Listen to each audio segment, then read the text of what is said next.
Another important race we are following is the issue of the nearly $300 million school bond. It's a whopper right there. Yeah, the bond would bring 2 brand new high schools to Wichita Falls, which is only the first step in the WFISD's long-range facility plan. The supporters of the bond package, they say that the city needs these new schools for the future, while opposition is worried about the price tag, tax hike, and also the locations. Zach Verdia is covering this race for us, and he joins us now from the Career Education Center. Zach.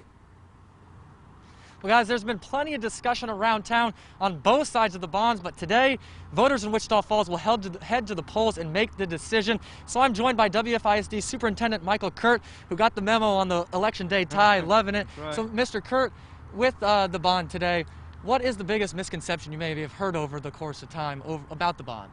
Well, I think the biggest misconception is that somebody's being left out of this bond. I think all of our students, 8th grade and below, if this bond passes, will have the opportunity to attend these 2 equal high schools. Right now, students at Hershey don't have the same opportunities as students at Old High. Old High students don't have the same opportunities as students at Ryder. And so if this bond passes, they'll have 2 equal schools, and all of our students will then have the same opportunities.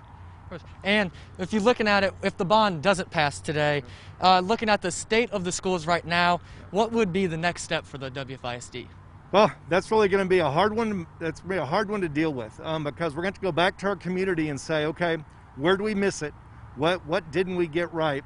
And we got to figure out what we're going to do with 7 buildings that are going to be over 100 years old in the next 5 to 7 years. Lots of facility issues, lots of maintenance on those buildings, capital improvement needs, and we're going to have to retool and figure out where we're going to go to move forward.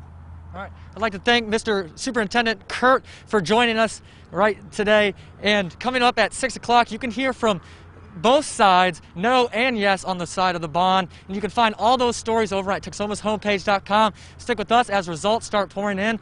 Back to you guys. Okay, Zach, we'll see you at 6. Thank you very much.